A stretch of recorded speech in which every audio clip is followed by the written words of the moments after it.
Welcome back to the layout, everyone. It's been a while since I've made a decent video, and I think finally I might have something worth sharing here.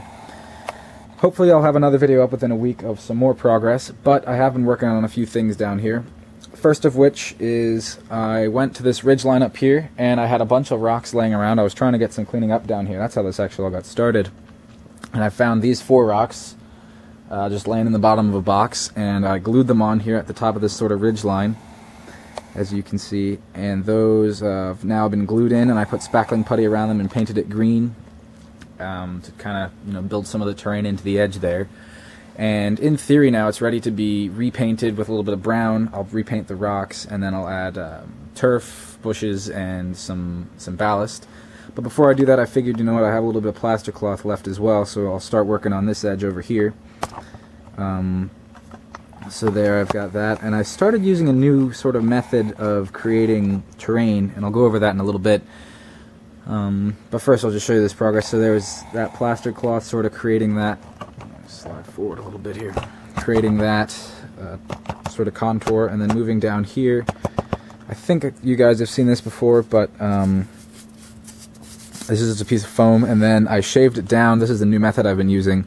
I shaved down the foam and then put plaster cloth over it. The shaved down foam gives more of a scale and realistic contour on the ground, and then the plaster cloth smooths it all out so it looks decent and smooth.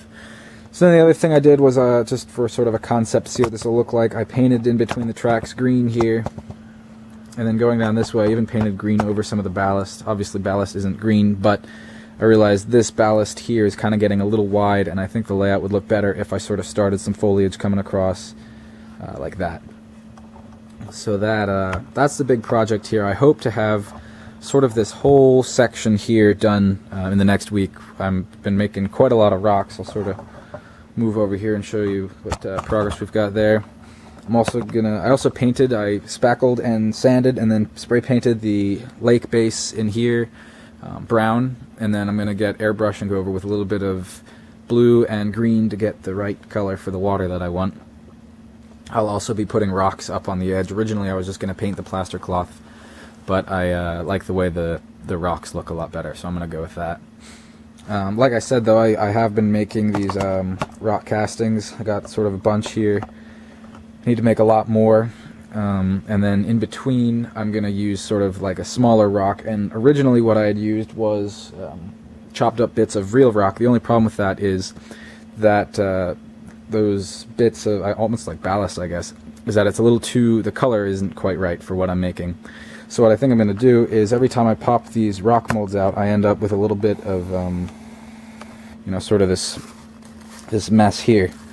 And thankfully if I chop it up and I just leave it at the bottom, it looks shape-wise the same as the other little ballast stuff that I had been using. The difference here though is it'll take exactly the same color as the rocks if I go ahead and paint that all at the same time. So I just thought I'd give you guys an update here. That's what we've got going on. I hope to have a video up real soon of some more plaster cloth. I'm going to go out and get that tomorrow and sort of shape this whole back area over here.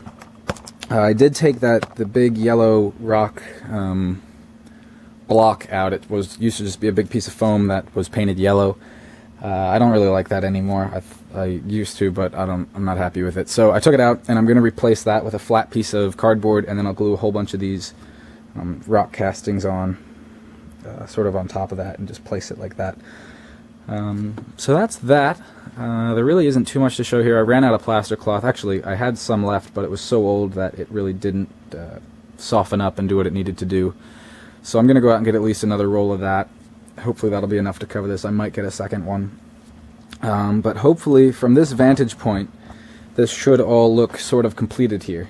I don't know what I'm going to do with the back yet, because I'm not real thrilled with how this layout turned out. But that's another story. I have been using the lightweight Hydrocal.